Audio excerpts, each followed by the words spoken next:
Covering the Universal Orlando Resort for over 5 years, you are listening to the Unofficial Universal Orlando Podcast.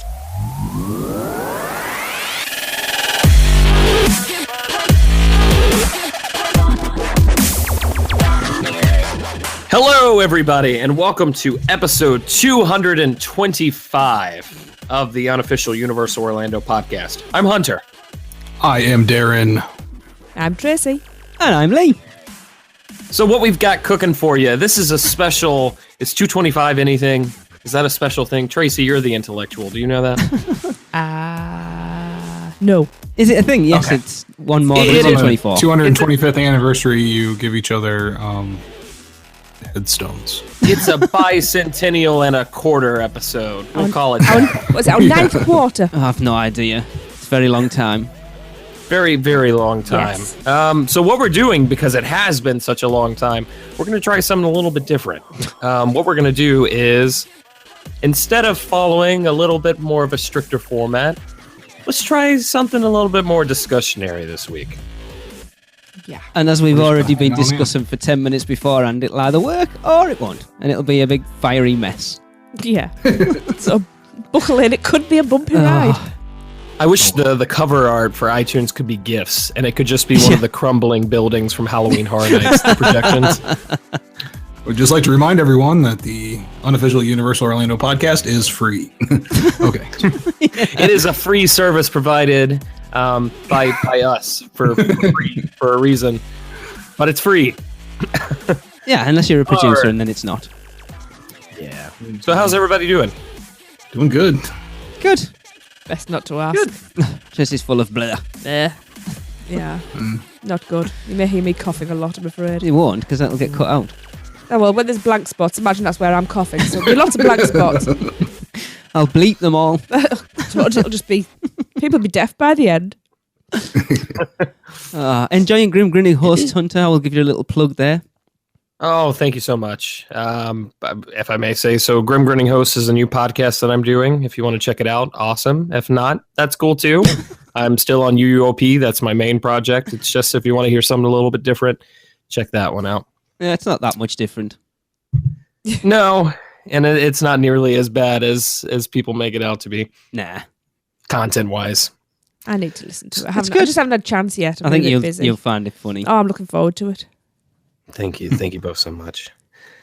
All right. So I do think we need to keep a little bit of linearity to the show.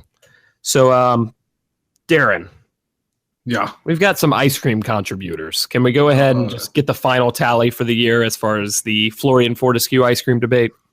Yes. I think we have some audio to play first. These audios come from Cody, Jade, Jeff, Jillian, Laura, Martin, Mikey, and Hannah, Randy, and Steve. And just so we know, these are the last ones. We have the Final votes tally. in. Yes. So let's go. Hey guys, this is Cody and Mama Fisher calling in from Diagon Alley. We just had our first taste of Florean Fortescue's ice cream. We got the salted caramel blondie, the chocolate chili, the chocolate without chili, and the apple crumble. And my favorite has to be the apple crumble. And mine was the blondie. All right, have a good one, guys. Hello, this is Jed, and I'm here with my daughter Rebecca. We just walked out of Diagon Alley at Universal Studios, and we wanted to put our entry in for the Florean Fortescue's ice cream debate. What's our favorite? Mango. They don't have mango, you silly. What do we have right here? If they had mango, that would probably be our favorite. We have apple, the apple crumble, and the salted caramel. And our favorite is when you mix them. So I don't know how to vote on that. It's when you mix them together, you get a spoonful of each of them, and then you eat it. Did you like it? Yeah. You want to say hi? Hi. Well, that's it. So I guess you can put one. I have a dinosaur toy thing. Yes. And lots more down toys. She's telling you she picked up a dinosaur souvenir. And I love dinos and animals. She loves dinos and animals. Jurassic Park is her favorite, probably. We're on a daddy-daughter date today. So anyway, we wanted to just send that in, and thank you for doing all you guys do. Count it down, probably one vote for each, because Yeah, there we go. Since we're in the middle. Bye-bye. Sounds like a dragon. Hey UOP, it's Jeff coming to you from Diagon Alley during the Halloween Horror Nights. Just want to weigh in on my Florean Fortescue's ice cream debate. Had the apple crumble and the salted caramel brownie. I gotta say the apple crumble is my favorite. Thanks guys, enjoy the show. Hi, this is Jill Dunn calling from Diagon Alley outside of Madame Malkin's. Calling in my husband and my ice cream debate. We have tried all of the flavors except for sticky toffee and Earl Grey and lavender. And our official votes are for, my husband's is for strawberry peanut butter and mine is for apple crumble for the win. Thanks, bye. Hey UUOP, this is Laura and Brad calling from Diagon Alley at Universal Studios, Florida. And we're calling in with our entries to the Great Ice Cream Debate. We've just been eating our ice cream while we were watching The Tale of Three Brothers. And the flavours we tried were salted caramel blondie, Earl Grey and lavender, chocolate and raspberry, and apple crumble. And my favourite flavour was salted caramel blondie. And mine was the Earl Grey and lavender. So yeah, there we go. And now we're off to try and escape from Gringotts. So see you later. Bye. Hi Lee, Tracy, Darren Hunter. Just Martin here, leaving a message with my view on the Florean Fortescue's ice cream debate. We tried a lot of ice cream between us. I ordered the sticky toffee pudding and the salted caramel blondie. My wife ordered the apple crumble and the chocolate chili. For me, there was a clear winner, and that was the apple crumble. It was delicious. My wife really enjoyed the chocolate chili, and we did order a pot of the clotted cream for the little one, which she thought was really nice. However, just a word of warning on that, it wasn't what a clotted cream we would expect to get at home. We found it to be quite a sour cream. However, the little one didn't mind so much. Thanks very much, and keep up the good work. Hello UUOP, it's Mikey and Hannah from Scare Trap Podcast here, cheap plug. We are in the Wizarding World of Harry Potter Diagon Alley, and we are at the Florean Fortescue's ice cream parlour. My vote, my favourite is the salted caramel blondie. And Hannah, what's yours? I've had apple crumble with salted caramel blondie. Yeah, but which one's your favourite for the debate? No, you've got to have both because then it's like a toffee apple crumble. You've got to choose a favourite. No, I can't. Hannah, you've got to choose one. Hang on. Go on. You look a state right now. Apple crumble. Apple crumble. So, there we go. Mine is salted caramel blondie and Hannah's is apple crumble. But have both. Yeah. Just a quick thank you, guys. Over the last year, you've really helped me make this holiday really special by listening to your show every week. I feel like I know the parks inside and out, so thank you, and we'll see you soon. Hey guys, it's Randy, Rivers, Tennessee. I'm here at HHN 26 and outside Florean Fortescue's ice cream parlor. We're to weigh in on the ice cream debate. My vote is for the butterbeer ice cream. Woo! Appreciate the show, guys. I love it. Best podcast by far. Look forward to it every week. Keep up the good work. Hi guys, my name's Steve Wilson-Payne. As you can probably hear in the background, we're at Universal Studios. And of course we've just done the Florean Fortescue's ice cream parlour. With me is my lovely wife Jacqueline, say hello. Hello. And my two sons Max. Hey. And Sydney. I'm live! Yeah, he is. So, we've just had 4 different types of ice cream. We've just had the butterbeer ice cream, the chocolate chili ice cream, the apple crumble ice cream, and the strawberry and peanut butter. Now, we've all tried each one.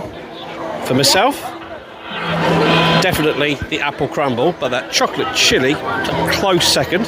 Mummy, your favourite? I like the butterbeer and then the chocolate chili. Max? I like the butterbeer, and I don't have a second. I can't decide. That's okay. And finally, Sydney, what was your favourite ice cream? Chili chocolate, because I mean, it made me feel really nice. Tingly inside, yeah? Cool. Well, there we go. That was the Florean Fortescue's ice cream parlour, and that was our results. Thank you. Sorry, Steve, but that was easy for you to say at the end there. There were a whole lot of right answers in there. Yeah, well, I just wanted to say, Darren, you might agree with me on this. My favorite part of the podcast is the beautiful melodic sound of all the English accents we get to hear every single week. Melodic's the word you're looking for, Hunter, by the way. Yeah, that's exactly what I meant to say. Thank you. Or even melodious. Indeed. So, Tracy. Yes. Have you been keeping count up for us? Do you have a final total? No. Yes, you do. Damn it, I thought I was going to get an early night. We've actually forged the records. Yeah, unlike last year. Chocolate chili wins by a landslide. Every single one of you voted for chocolate chili. I think I counted up the votes and we got something like 60-something votes all together. Awesome. Wow. Yeah. Cool. Pretty good. So at the top 4 from me then, dear. Yeah? Yeah. Yeah. Okay then. In fact, I'm going to make you... I know you know. Yeah, Lee. I know what they are because I did I'm it. going to make Darren and Hunter work for this. I'm going to have you guess. Which do you think was in 4th place? I can't do this in good conscience. Lee sent me everybody's script. Did I? Yep. Aw. Oh, you must have got something I didn't. And me. Hunter then. I'm going to guess just I came last. Chocolate chili was 4th with 9 votes. Only 9? Yeah. I accept my 4th place. Yeah. 3rd place. It's still really good. It is. Do you want to hazard a guess at 3rd place, Hunter? No. Come on, we haven't got all night. I feel like butterbeer and apple crumble were too popular, so maybe Blondie. Oh, I think he's got you. I think he's got the script here. Yep, salted caramel blondie was 3rd with 13 votes. 2nd was butterbeer with 16, and 1st. Okay, I thought that won. My bad. 1st with 1 more vote with 17 votes was apple crumble. It was a 1 vote difference. Yes. Yeah, it was that close. Oh man. Yep. Yes. Although I am liking this idea of the caramel apple crumble thing. Yeah, that's a sounds pretty good good. idea. See, look there, just in those top 4, there was 54 votes. Yeah. Now we need to decide what's happening next year. Oh. I think we should go out and try all the ice creams. Yeah. And officially do At which the one. same time. Yeah. Yeah, or new eating challenge. If anyone has any ideas for what we could do for the debate next year, send them in. You know, the email. Burgers on property. podcast@uopodcast.com. It's a tough one because I know a few people sort of mentioned about alcohol, but not everybody drinks, you know? Yeah. But what Darren just said there, burgers is a good one. Yeah. Because there's veggie burgers as well as meat burgers, and there's different... But again, how many burgers are there for a I choice just of... feel like it's too broad for us to ever come out with a clear winner. It is. It really is. Yeah. It's such a tough one because... Best restaurant on City Walk. Yeah. The great City Walk restaurant debate. Not Cowfish. Sorry. Don't apologise, that's our experience. Yes, and it was terrible. Well, don't have a cow. Haha. Or a fish. God, I enjoyed that this year. Everyone really embraced it. You know, we were getting, like I say, I've had to squeeze in, I think, 15 in the last 2 weeks because that's how many we got towards the end as well. So I've never really had to go sort of pushing for it. People have really embraced it and sent them in. It's cool. I love hearing people recording from the parks and all the different accents and stuff. It's weird. Yeah. And trying to guess where they are when they're recording as Yeah. well from the noise in the background. It's a little slice of home for while you guys are away. It is. Just need to bring us some ice cream back next time. And everyone take those little freezer coolers out and bring us some back. I don't think it'll last quite that well. Probably not. No. So, Tracy, while I've got you here, Yeah. give me my moment of fame and just wish me a happy birthday along with the rest of the Producers Club members. It was your birthday. It was my birthday on the 1st. We know it was your birthday. Oh, thank you everybody who reached out to me. I had a lot of people post on Facebook and reach out on Twitter. Thank you all for the good wishes. It made me realise how young you actually are and how young you were when you joined the show. I know. Like, when I say I've been doing it for 6 years, that's literally been my entire adult life. Yeah. It's crazy. It looks good for 40. You said 14, right? Hey guys, excited to be hosting this week. But who else had birthdays this week? Well, Or aside from the lovely time Hunter, period? who of course, happy birthday for the first Hunter. There's a belated one for the lovely Count Rucula, Yes. Chris Rook, whose birthday was November the 19th. December the 5th is Rob Hoffman. Sorry. Yes, he's a new member. He is. Welcome, Rob. Happy birthday. Happy birthday. December the 14th, it will be Michael Hillman's birthday. And Alicia Stella's birthday is December the 21st. We're not Producers Club members. That is Hunter. Excuse me. He's the hosting. Donna Peters. I forced that one on you guys. Sorry about that. It's all right. I forced mine on Lee. For my birthday on Lee. Okay. This isn't Grim Grinning Hosts. Every year. La la la la. Donna Peters has a birthday on December the 25th, the Christmas baby. Wow. Ooh. Wow. Christmas miracle, Donna. I commiserations, Donna, because mine's close enough. No, On Donna's the day must be. cool in my book because she's just been out to university. She was rocking her UUOP t-shirt. She was. It was awesome. Yeah, and giving us some awesome updates from the park. Yes. Seeing things I'll never see, like the awesome dinner at Emerald's. Yeah, that was amazing. Oh, yeah. December the 29th, it is the birthday of the incorrigible Mr. Craig Lucas. If you want to know more about Craig Lucas, go and listen to Grim Grinning Hosts and you'll find a whole different side of him. I don't think we'll find a whole number different one side of him. And on December the 31st is a lovely Maureen Deal's birthday. Is it Maureen's Deal on New Yes. Year's Eve? Is it Maureen's Deal? Yes, it's Maureen's Deal.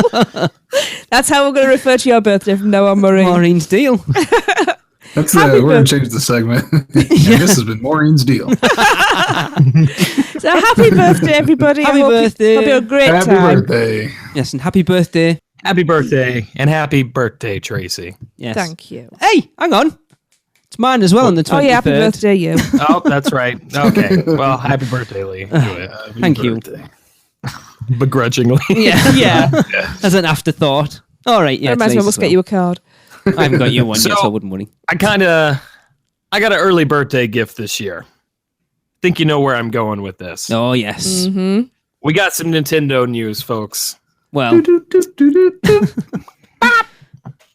news is stretching it, I think, but go on. Yeah, well, I say news because that's normally where the news would go. But basically, Universal just released their very first official video talking about the project they're doing with Nintendo. And we did receive official confirmation that it's going to Japan, Hollywood, and Orlando. I did a little bit of digging. I got into the discussion. I think this is the first time we heard that it was actually going to Hollywood as well, correct? No, I don't think so. I think it's been around, but am I right in assuming this is literally the first time Universal have actually talked about it officially? I thought they made like a short press release like 2 years ago around the same time period. I'm not sure, but I know... I thought they just made like an announcement that they were excited to bring the Nintendo properties into Universal Parks. I don't know there's been that much gone on. You might be right. Yeah. It's been a while. I'm pretty sure that was 2014 at this point when that was posted. Maybe it was a year ago. But so it looks like they're kind of going a Wizarding World of Harry Potter route with this. The areas are going to be very expansive, very immersive, and very interactive. It says right here, there's going to be highly themed and authentic environments filled with attractions, plural, shops, and restaurants. You'll feel as if you're playing inside your favorite games in real life. There will be something for everyone, regardless of their age or gaming experience level. Good. Cool. So it does say that they're going to open at separate time periods. We did receive news months ago that Japan is obviously going to receive Nintendo first. I'm assuming that's going to be followed up by Orlando and then Hollywood, or no, maybe we can expect a joint opening for Orlando and Hollywood. What I heard is that Japan will get it in 2018 was the original rumor, and Okay. it will be a small area. Hollywood will be getting it around 2019, and it'll be a slightly larger area, and then Orlando will get it by 2020, and it will be the biggest area. Do you think that's just due to space at Japan's park? Because I would have assumed with just how integral or how centralized Nintendo is to Japan, they would have the largest land. You would think so, but then I still think that they look at Orlando as their premier park and want that to have... Because let's be honest, we've kind of been shafted on the Wizarding World. You know, Hollywood got arguably a slightly better one, but they definitely got a better Springfield. You know, arguably Japan got a better Hogsmeade as well with the Black Lake and all that sort of stuff. So I think they want to put more of the focus on Orlando, with this being the sort of premier resort over those two, maybe. Yeah. Yeah. I think they're gonna have some superhero neighbors and some dinosaur neighbors. Or a big ape neighbor. I know I'm still hearing. Sorry, Hunter, to butt in, but the big rumor is still around. Is it still going into Kid Zone? I mean, they've got a lot of space, especially if they go into the backstage area. Yeah, yeah. Because I know the Barney's such a hit.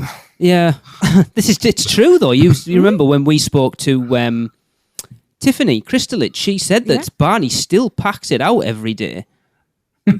But I know because a lot of the discussion on Nintendo going into I didn't even hear that. A lot of the discussion of Nintendo going in to where it is. It's by echo tunnel. You see, they can't get rid of Barney. There's far too much mileage left in Barney.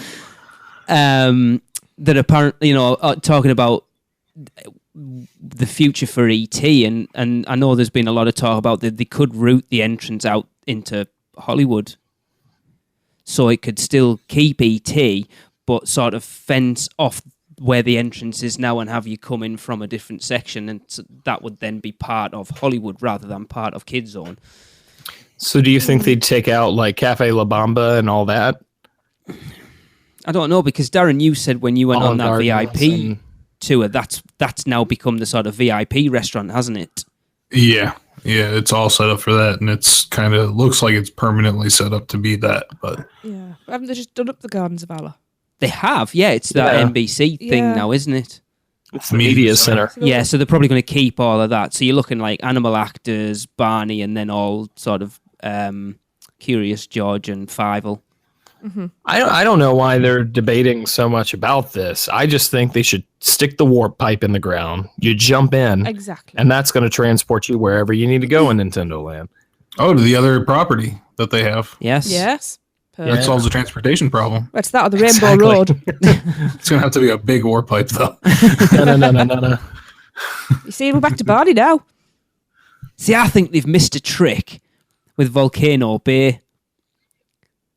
The water slides could have been warp pipes. I think if they'd have themed it Nintendo, you could have done both together. Oh, a Nintendo water park would have been amazing. Yeah, that would have been really cool. To steal a Leeism.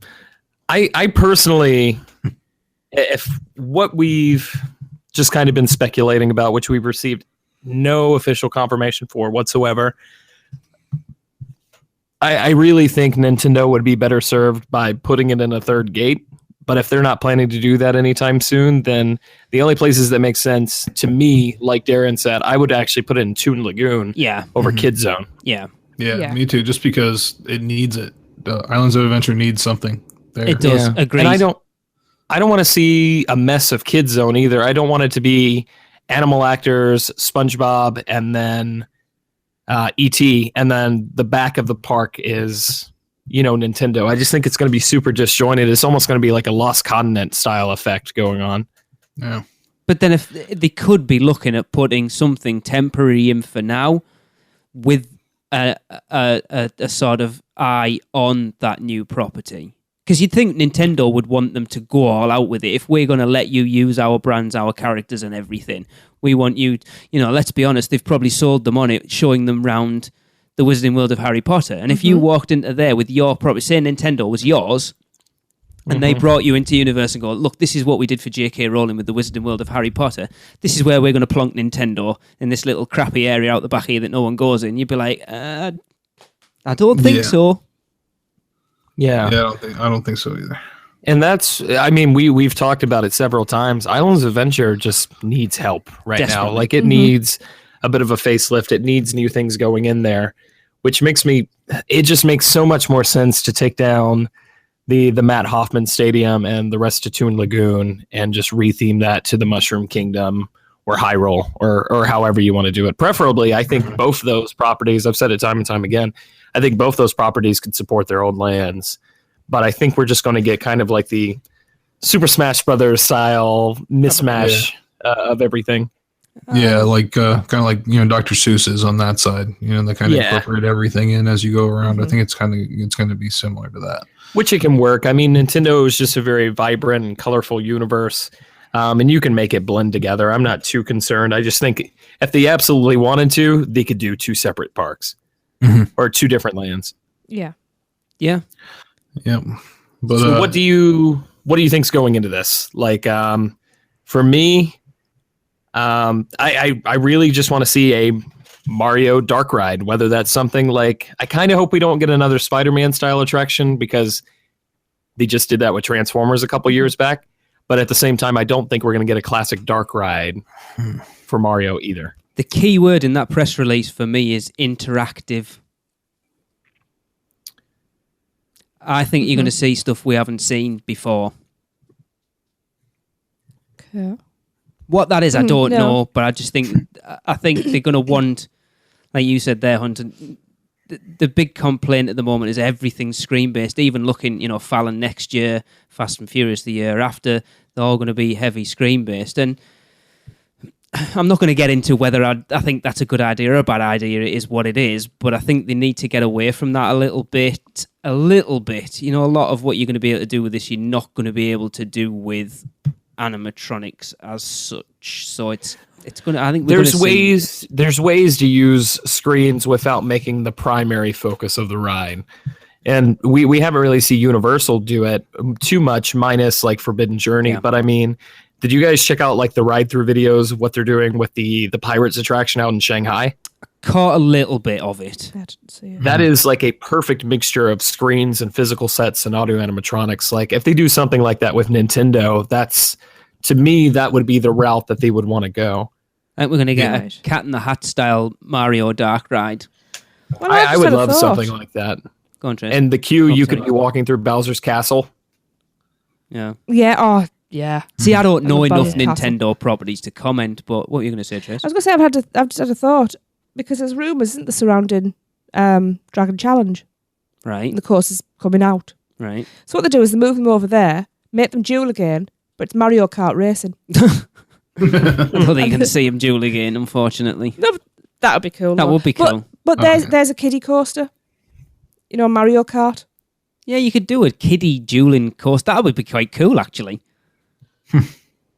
It'd be interesting, especially if you've got like some little gun mechanism or something on the roller coaster where you could shoot items at people like you do on the Mario Kart video game. Yeah. I want to see chomps on the side that actually do come out and scare the crap out of kids. Oh, I love that. There needs to be a petting zoo with Yoshis. Yeah. I don't know how you're going to do it, but you're going to make it happen, Universal, because I believe in you. I think next year, one of you two, if you're up for it, needs to go to IAPA, because I think you're probably going to see a lot of what we may see in Nintendo Land, we'll call it for now, at IAPA next year. Because I know you talked about it on Grinning Horse this week with Kenny. Kenny was kind of down on it a bit this year because it was all very VR heavy. And I hope we don't see and that. I was going to bring that up. I don't want Nintendo to be VR heavy. I think that's one of the worst things they could do is just say, here's your video game land, strap on this headset. Yeah. I think consumers are getting a bit fed up of VR now. It's, like I say, at IAPA this year, it literally was everywhere. But it has its place, but unfortunately it's being put everywhere. Well, it's just you always get flavour of the month, don't you? And that's where it is. I mean, it is stunning. Yeah, it done is. right, but yeah. But physical sets, there's a lot to be said for them as well. We will see. Yeah. I think you could even do, I've talked at length before about doing, I think The Legend of Zelda, you could put that into a Dudley Do-Right style attraction and make that work. Yeah. There's a lot they can mess around with. It's just going to be, we got a little while to wait, but at the same time, if we're saying 2020, that's only 3 years away at this point. Wow, yeah. Yeah. I want to see an interactive scored game that's tied in with the Nintendo Switch, because it's a dockable console, which could easily be docked on the side of a ride vehicle or something like that. Ooh. I think that would be kind of neat. Some sort of way to integrate it. You know, there's going to be like 3DS. Well, the 3DS is kind of not that it's on its last legs, but it's out of its prime. It kind of is. So, yeah. Just the ease with it appears anyways that the Switch, you can just pop it down on something and you know basically activate it and maybe keep track of your scores so you can compete with people. Especially that would be pretty awesome, especially for like annual pass holders. So yeah, I mean, you look really like cool. we've said before. Mine and Tracy's favorite ride in either of those parks is Men in Black, purely because of that. And not purely because of it, but a lot of it is that competitive element to it. It's a great deal of it for me, I'm afraid. I'm very competitive. I love the attraction as well. I do, yeah. But that competitive element's probably what makes us ride it. Yes, we're not good more than anything else role in models those for our two parks kids, probably are we? put together. You two definitely aren't alone in that. I mean, look at an attraction like Toy Story Midway Mania. In my opinion, that's not a very good attraction. Oh, I love it. It's not a very well-themed attraction. Yeah. But it's a competitive attraction that people revisit it multiple times on their trip. Yeah, I would ride And they Toy don't mind Story. waiting 2 hours to do it because it is something fresh every time.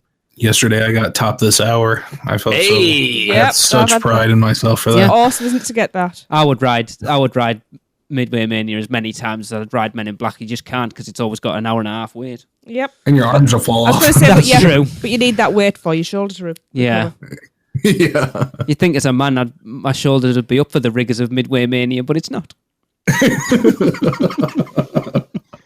Anyway. Awesome. Right then. But yes, All it's going to be interesting to see what actually does come out about Nintendo. Mm-hmm. Yeah. There's not a lot of information. Everything's still speculation, but Yep.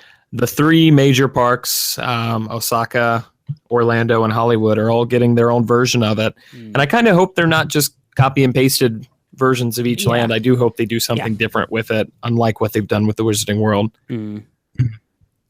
Would be great. Yes, it would be good. Yes, it'd be awesome. So, kind of tying into beloved animated characters, maybe on a slightly lesser scale. Yeah.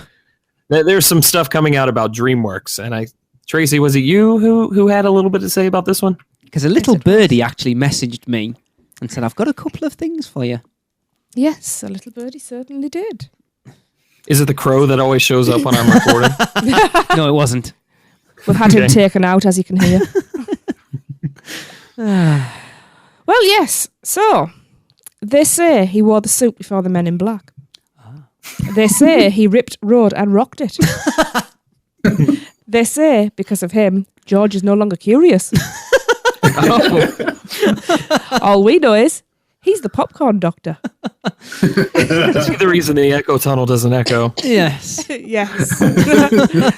So yes, popcorn doctor has been in touch. He has. He has. Now he's been telling us to expect DreamWorks animation to be fully integrated into Universal Orlando soon, but it will be a slow and deliberate process. For example, characters from a particular animated movie will soon be appearing on the studio side as part of this new Universal DreamWorks synergy. There's two hints. Yes. The first one is this will be their Universal Park debut, i.e.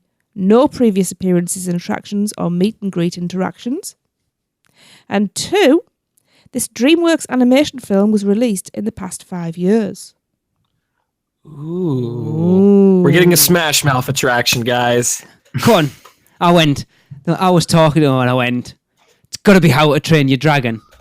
And he replied, How to Train Your Dragon is one of the finest movies ever made. So that and its sequel. So I really hope it's How to Train Your Dragon. well, what he actually replied to me was, I said this film came out in the last 5 years. Yeah, that's quite old. So I'm assuming not. How to Train Your Dragon came out in 2011. Did it? And plus the sequel came out in like 2014. I thought it was older than that. I have no idea. I'm going to look it up. How to Train Your Dragon. When's the third one coming out? Was 2010 was when the first one came out. 6 years then, so it's not How to Train. So what have we got? What have we got that's been out in the last 5 years?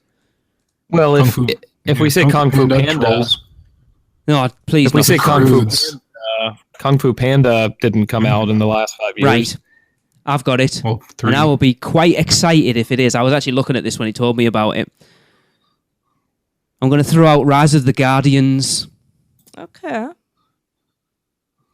Which has a very loyal fan base. I liked it. I really liked it. I've only liked seen it. it once actually, and because of this conversation, made me actually want to go and revisit it. But you've got all your holidays covered as well. You have. So you've got a You character have for indeed. all the holidays at that point. I think that would work quite well. I'm just going to be a little bit disappointed. Oh yeah, if it's not a turbo attraction. It's your opportunity to meet the characters from home. The beloved film. I've never even seen it. They have done a lot of crap, haven't they, DreamWorks? Wouldn't you love to meet the penguins of Madagascar? Oh no, they've been there.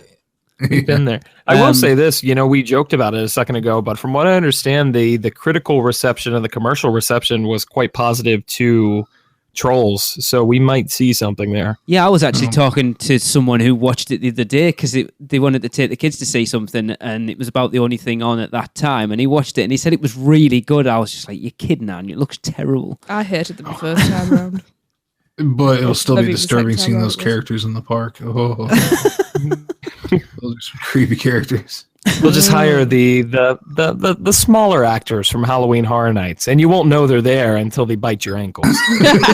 Well, you talk about animation. We went to see Fantastic Beasts yesterday, which was fantastic. Oh, it was amazing.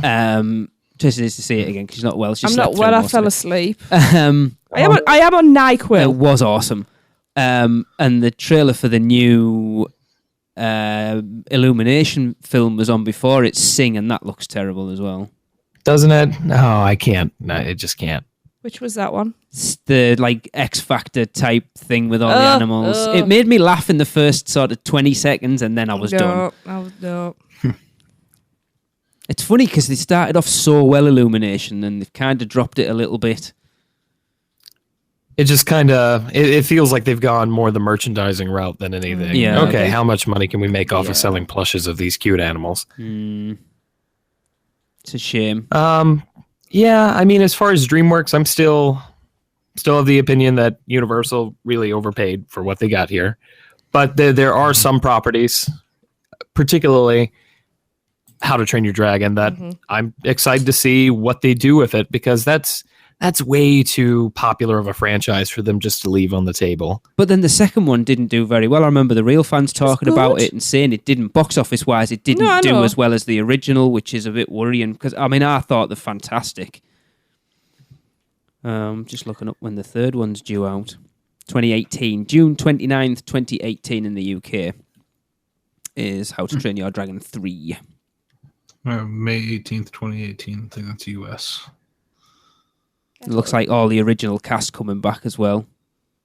So that's good. I don't know why we have staggered releases in this day and age. Right. Doesn't make any sense. We got all the Marvel stuff before the US. Please pirate our films. Yeah. But yes, that's going to be interesting to see then. I think Rise of the Guardians would be a really good fit, actually. Yeah, I do. Rise of the Guardians, How to Train Your Dragon. Do you think this will cause Shrek to finally leave the front of the park? Hope so. And he'll just have like a merchandising shop or something at in the new DreamWorks land. I hope so. Who wants to go and see Shrek now? Because I must admit, we haven't done it for at least the last 2 trips out there. No, if you suggest that, I'd probably send you to get checked I out. love the pre-show because, again, it's one of the last vestiges of something that has a live team member as part of it. You will be flogged. It's got. I like it. There's audience interaction. The animatronics are pretty decent. It's just that, and then you go in and sit and move in seats and watch a 3D film. Yeah. Yeah. I'd rather just go and see the pre-show and then walk out. Yeah, and having two screen-based attractions literally side by side with each other. Like, I just think they could utilize that space a little bit better, because Shrek purely relies on a motion theater with a 3D film, which I think the casual audience, that's something, at least in the United States, that we have here. We have D-box theaters that you can go see. We do. Like, it's not a special thing anymore. I just think the attractions had its time, and the front of the park could do some freshening up, which they're going to do with T2, supposedly. So, yeah, it'll be interesting to see when they announce that. Will be. If they announce that. Yeah. All right. Yep. The Popcorn Doctor also told us they've got a few ideas bandying about there for next year's Halloween Horror Nights icon, which is obvious because they kind of start working on that the day Halloween Horror Nights starts. All before. So, yeah, they probably already got one very much considered. But he says both original ideas and licensed IPs are being considered, so maybe that's where you'll see Shrek pop up. One particular idea would give guests ample opportunities to take photos with this icon. What's that? Interesting. Photos is very specific. Invisible Man. No, I took photos with him. I've got a picture of him somewhere on Instagram. Well, we know IPs that are going to be incorporated this year. Like, I'm absolutely with our friend Chris Ripley. I definitely believe we're going to get The Mummy 2017. Which looks interesting, actually. Yeah, I mean, Tom Cruise has been great in everything for years now, so I'm excited to see it. Minus Jack Reacher 2. That was just okay. I haven't seen either of them. Last year Mission. Oh, you haven't seen the last Mission Impossible, actually? No. The one with Simon Pegg in it? They've all got Simon Pegg in it, haven't they? What was the last one? 5. Whatever was after Ghost Protocol was the last one we watched. No, that's friggin' James Bond. Oh, yeah. Camille, what are you talking about? One where he's hanging off the airplane. Oh, it's all what's the it same called? thing. What about hanging off Rogue something. Protocol. No. Rogue Nation. Rogue Nation, there you go. Rogue Protocol, Tracy's mixing them all together. Yeah. I'm making my own best film. Casino Protocol. Yeah, Ghost Nation and Rogue Protocol. There you go. That's the ones. Leave me alone. So we know. Meds. I guess where I was going with that, we know the Mummy's going to probably be incorporated some way, but I assume that's going to be a tie-in house, like what they did with Dracula and Toll. I don't think that's going to be the icon. Do you think they're going to go back into like a classic horror icon this year, Darren? I don't know. I mean, if they're thinking about licensed IPs, I think that they're going to probably likely go that way. Yeah, for like a licensed icon this year, because I think they kind of fell hard on the Chance icon. Yeah, I think they got caught up in the rush of the fans, being excited about her being an excellent sidekick to Jack in the one show, and then when it was like time to sit down and go, okay, now what are we going to do with this? It was like, yeah. She'll get a scare zone in the front and one 3D house in the back. The best implementation of Chance in that was the Scare Actor Dining experience. Yeah, she was fantastic. Awesome. The videos I saw of her in there, she was brilliant. Yeah. I was just thinking, like, I've been watching some of the American Horror Story seasons and everything like that, which I definitely think that's a lock for next year. An American Horror Story house, just considering how popular and highly rated the house was this year. But I don't think there's any character or anything that they could use as an icon. Like, I don't think there's anything as popular. Like, they used Twisty the Clown last year. They're not going to bring him back for this one just because there's not an appropriate season to tie him to. If they're using, what would it be, 2, 3, 5 this time? 2, 3, 6. It's going to be, I don't know if that'll have as much impact as this year's. I think they kind of picked the best possible seasons for this year. But then, I know a lot of people really like Asylum. I haven't watched Asylum yet, but a lot of people swear by it. So I think it'll have its pull still. An Asylum always makes for a good house, no matter what the situation. Yeah, true. I mean, you talk about using an IP. If you were going to go down that route and you wanted to do it, with a new Mummy coming out, why not use that? Because it would be a character that I'm sure they wouldn't have to pay any licensing fees for because it's owned by Universal. So that would free up budget for other stuff as well, rather than having to buy a license to use Yeah, whatever. When I think of the Halloween Horror Nights icons, and Darren, you might have the same opinion as me. You've been going much longer than I have. I just think of, for the most part, they have something appealing or charismatic to them. What does the Mummy have? Now, granted, we've only seen the first teaser trailer. What does the Mummy have going that's going to just drive in general audiences? I don't know. Tom Cruise. Yeah, but you're not going to put Tom Cruise as the icon for Halloween Horror Nights 27. That could be pretty scary, mind. Amazed at how tiny this man is. That's the freak show. Come to Halloween Horror Nights. Take a personality test. Scientology. That's what the icon's going to be. Scientology. Scientology is the icon. That's Italy. Yeah. Oh my God. Terrified. Yeah. We just lost all 2 of our Scientology listeners. I'm sorry. I don't think we've got any, have we? Bless you, L. Ron Hubbard. You just got to put on a list. All right. Yeah. There's so many different directions they could go with that. There are. Absolutely. I would of course, I would like to see a new icon. That would be really cool. Yes. The new original icon. Yeah, that would be great in my opinion. But I was disappointed after how much interaction we had with him in 2015 that the Usher didn't make a comeback as icon last year. Ooh, now that I'm thinking about it, the Usher could be, if they do more movie houses next year, he could probably be a pretty good one. I mean, what do we have next year? We have the new Alien movie coming out. We've got the Mummy coming out. Don't we have a new Friday the 13th movie coming out next year? So, not sure. Isn't Insidious 4, isn't that coming out next year? Yeah. Wow. Because it was weird last year because, like, again, for me, the Usher was the best icon in Icon Alley. Without a doubt. Yeah, it was left off all the merchandise. I know. It's not on my Turvis. He wasn't on the shirt. He wasn't on the jackets. They put Chucky on it for some strange reason. Yeah. Yeah. I don't Friday the 13th, October 13th, 2017. So maybe Jason.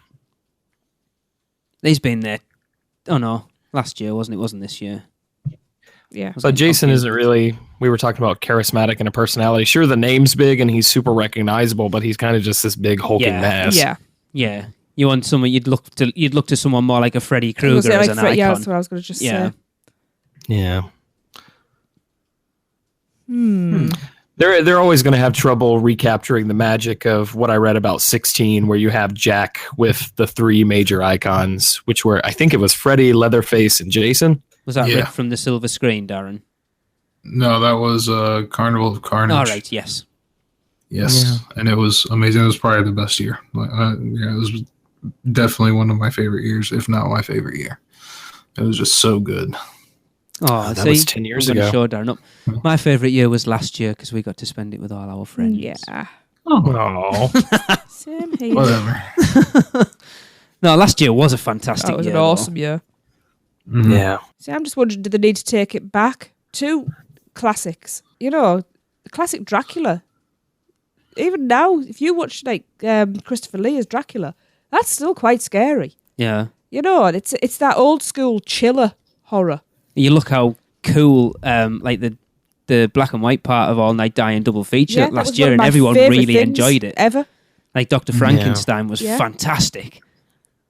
And Frankenstein's Bride, she was brilliant as well. She was awesome. Yeah. So we've actually gone back because I found a great deal on the classic Universal monster movies on Blu-ray. So I went through that Halloween season and everything. I just don't think those movies, unless you're viewing them through the eye of the time period that they were made, I don't think they have enough weight to carry the park as a whole. Shame. Like Dracula, I'm probably going to put some people off this opinion. I didn't think Dracula was a very enjoyable movie. Like, it's kind of a slog to get through. But it's also, 75 years old? I've never seen any of those old classics. Hang on, who was playing Dracula? Boris Karloff. Or not Boris Karloff. Bela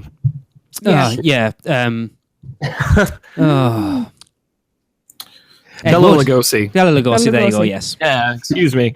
Now, I do think Frankenstein absolutely still holds up. So maybe if you do the Universal monsters just as their own like entity, like all of them together, yes, I think you could. But just to base it around one, I think it's going to be kind of Yeah. I think an original, like not the caretaker, but the usher would be cool. Otherwise, a new icon is what I'd like to see. I'm with Darren on that one. Absolutely. What if it's just Steve Buscemi? Just Steve Buscemi. Yeah, from Fargo. To tie it into DreamWorks, it could be Smash Mouth. Well, somebody once told me that the world was going to roll me. That's right. You're an all-star, baby. Oh, God. So let's give somebody else a quick chance to talk. Let's go on ahead. Let's check in with Miss Maureen for Autism at the Park. Hi, this is Maureen Deal with Autism at the Parks, and I'm reporting from Universal Orlando Resort for the Unofficial Universal Orlando podcast. And today I'm at Universal Studios Florida, and I'm in Diagon Alley. And you can probably hear the Celestina performance in the background. I'm standing outside the Harry Potter and the Escape from Gringotts coaster ride. I guess it's a coaster or dark ride or combination. It's one of my favorites. The requirements for this attraction are guests must be 42 inches, and those between 42 and 48 inches must have a supervising companion. If you're using a wheelchair, there are several vehicles that have been modified to aid with your transfer, and see an attendant for assistance. Now also, if you need to, you can board the ride from a different platform than the regular platform if you can't go up the stairs, or if your family member is unable to wait in that part of the queue that's on the stairs. Just ask the team member at the bottom of the elevator, and they'll direct you to the elevator. It's another elevator to go up to the platform loading area. It's the same area as the child swap section. This is a fantastic attraction. Even if you don't want to ride the ride, go through the queue. It's amazing. It'll just blow your mind. Also, all your loose items must be stored in the locker before you get onto the attraction, to the right of the attraction. And this has been Maureen Deal for the Unofficial Universal Orlando podcast, signing off from Universal Studios, Florida. Gringotts for me is one of those attractions that it got better every time I rode it. Yeah. So you go in with I think the reason being is you change your opinion. You're expecting something. I don't want to say it like you're lowering your expectations. No, it's but true. In a way, you are. Yeah, you absolutely are. Yeah, I'll say that. No, it is. You're going from Forbidden Journey, which in my opinion is top 5 just attractions anywhere. Top 2. To Gringotts, which is a perfectly serviceable ride. It just doesn't live up to what we had seen them do previous. Totally. Speaking of Diagon Alley, Darren, I think you've got an email from a Mr. Tom Carter you'd like to read? Yes, I do. He said, hi, guys. I've been listening to your podcast since returning from a once-in-a-lifetime family trip from Kent, UK to Orlando in 2015. I was desperate to relive the trip, and your podcast enables me to do that through all of your weekly episodes. I just wish I'd discovered you before I went so that I'd have a greater appreciation of the parks. Anyway, I wanted to share what was one of the strangest but most magical things ever to happen to me while I was in Hogsmeade. We had heard great things about the show at Ollivander's, so I was keen for my 7 and 11-year-olds to experience it, especially as they're such big Potter fans. However, being in the middle of August and the parks being rammed, the parks being full, I was expecting a large wait, especially as it was mid-afternoon and any air-conditioned building attracts people like bees to honey. To my surprise, however, there was no queue at all. I asked the team member if it was open, to which he smiled and ushered us inside. Once in there, I realized we were the only people in there. Having never visited, having never visited before, I didn't know how the show worked, and I assumed we would wait until more visitors joined us. To our excitement, we were ushered into Ollivander's wand room to meet the great man on our own. Well, that is awesome. This obviously increased the chance of being picked. Yeah. And inevitably, my 11-year-old daughter, he lost out, I guess, to his 11-year-old daughter. They always pick the kids.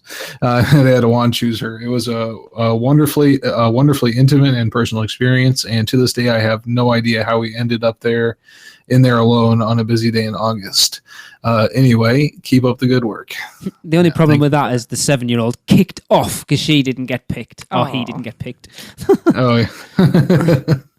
Be like, can you run through that again really quick? Yeah, There's please. Nobody else here. That's awesome. Yeah, I wonder if it was our friend Adrian. Yeah. That is so awesome. cool to go through something like that with just your group. It'd be like, I mean, that's what you always want on every attraction, right? Yeah. You always want that ride by yourself.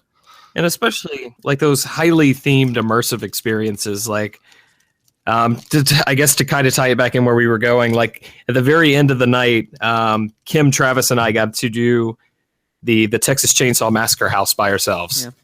And just kind of the experiences you get in those, just really immersive and themed environments. You can't beat it, especially when you're just you and a group of friends. that's what I was going to say. It'd be like Darren and Nina rocking up to a Halloween Horror Nights house, expecting it to be heaving and literally no one in the queue and no one in the thing and just walking through it on your own. Mm-hmm. Yeah. Cool. Will be fantastic. I'm so jealous. Be somewhere to find them? What? No. All right. Yeah, I got it. Yeah. Okay. Yeah, it took a while. Sorry. Yeah, my brain's daft behind. So, to kind of wrap it up this week, here's a couple of new things and little things that you can check out at Universal Orlando Resort this week and over the holiday season.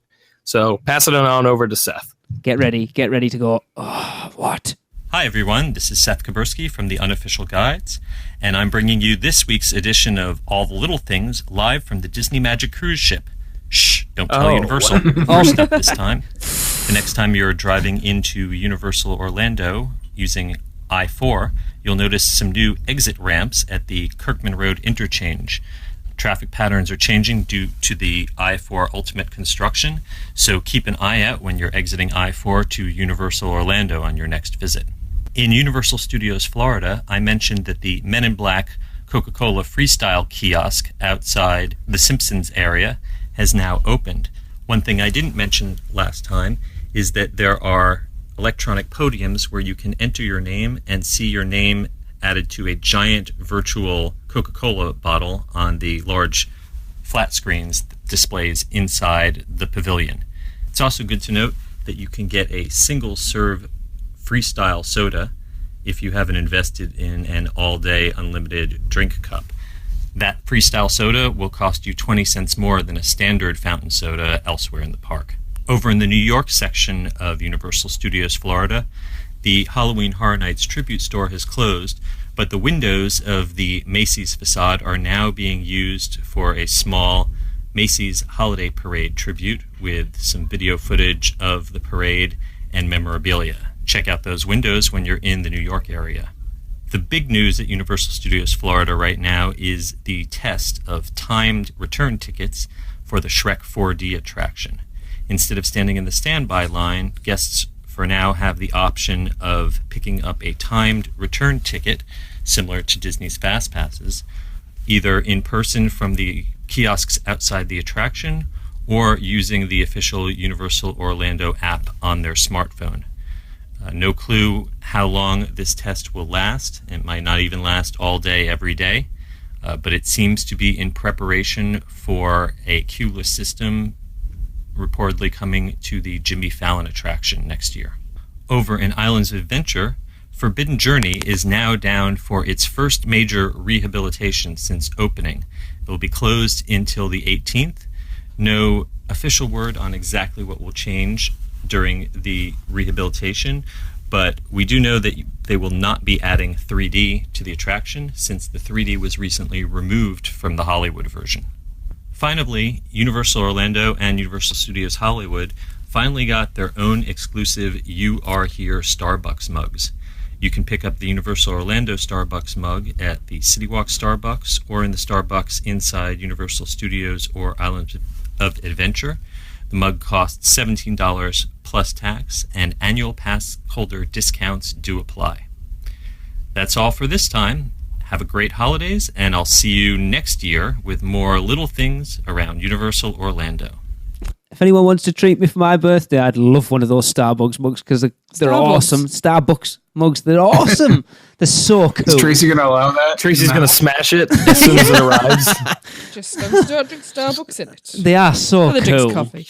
They are cool. Just going to etch out the Starbucks logo on there. Everything else is fine. No, they're awesome, but so Queueless looks like it's coming. Yeah, it does. If they integrate it into the app and just do it that way. So without doing it like Disney, where you could book them 3 months, 2 years in advance or whatever it is, I'd be quite happy with that. So you could do it day of on the app for a return time, then that's fine. I don't want to be planning my relaxing. I know it's not relaxing, but my relaxation time. But for something like that, it means if there's whatever ride in the park at that point is dead busy, like Kong, got an hour wait, where you can just pull it up on the app and book a return time for later, knowing that you're going to get to ride it without queuing, and then off you go and you do something else. If you can do it there and then, yeah, that's fine. I'm happy with that. But I think they're just playing around with things at the moment, aren't they? It seems that way. Mm-hmm. See what sticks, see what works, see what people like, and go that way rather than go, this is the way we're doing it. If you don't like it, tough. Yeah. Because Universal could absolutely use Tracy, they could absolutely use hey, you don't have to plan your whole vacation when you come to Universal. Come hang out. But like Darren and I have talked in the past, like I really think a fast pass style system would be of benefit to Universal. So they have. It's called Express. I'm interested to see what happens when you two come out here and you actually get to try that system. Well, we're just going to all over it anyway, just because we've trashed it for the last 2 years. You've got to, yeah. I've actually eaten a cowfish 6 times. I'm just afraid to bring it up on the show.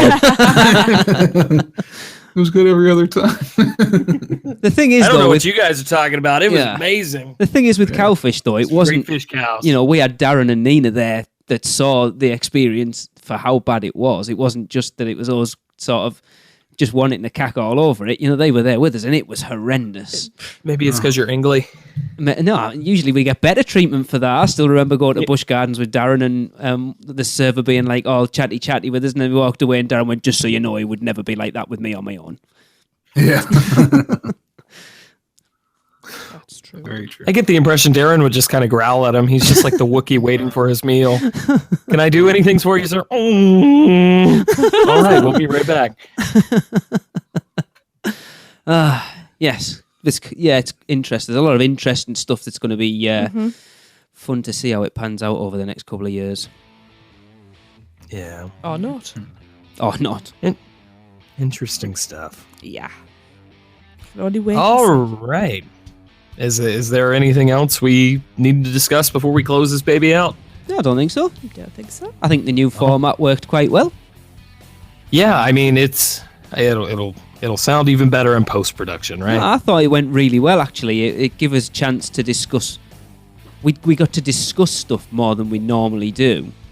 Absolutely. But still sort of keep a formula that we've done, and I enjoyed it, actually. Yeah, just mixed it up a bit, didn't it? Yeah, I liked it. It felt more natural. Yeah. Well, all right then. If you guys enjoyed the format of the show, please don't hesitate to reach out to us on Twitter or anything. Give us an email. Facebook, whatever. Yeah, just reach us out anyways. Let us know what you think of the show, or leave us an iTunes review. But if it's 5 stars, especially, do that. Oh, yes, that reminds me. I'm glad you said that, Hunter.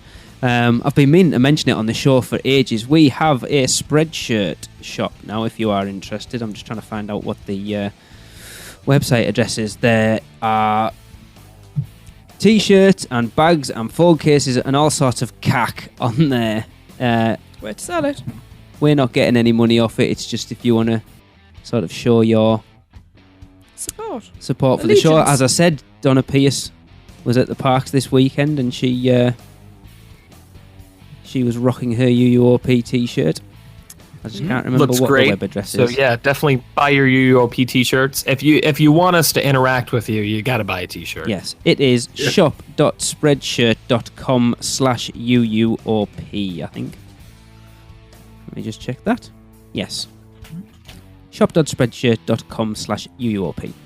And there's lots and lots. Awesome. There's a very cool, I know, Hunter, you said you liked it, like a 1950s style jackety thing. Oh, I like that as Yeah, well. they're cool. I like the football Letterman jacket, yeah. There's hoodies. The only problem is I've got so many at this point. Like, yeah. Well, there's bags and buttons, and there's a Christmas ornament on there, and mouse pads and all sorts. Unfortunately, it's just in the US at the moment. I will get one sorted for the UK. So I can't even have my own Christmas ornament. No. Right then. I can order and send it to you, I guess. We'll get one. We'll make it happen somewhere, somehow. Story of our life. So there you go. Yes, I forgot to mention that. All right, then. Well, on that note, that concludes episode 225, our bicentennial and a quarter episode. Thanks so much for listening, and we'll see you next week. That's it for another Unofficial Universal Orlando podcast. Make sure you never miss a show by subscribing on iTunes, and while you're there, please leave us a rating and a review. Listen to us on Stitcher, Google Play, and all your podcast apps. Email us with any questions or comments to podcast@uuopodcast.com, or even better, record your message at speakpipe.com/uuopodcast. Follow us on Facebook, Twitter, Instagram, YouTube, and Pinterest, keyword UUO Podcast. Check out our blog for even more content at uuopodcast.com. Well, that's a wrap. See you next week.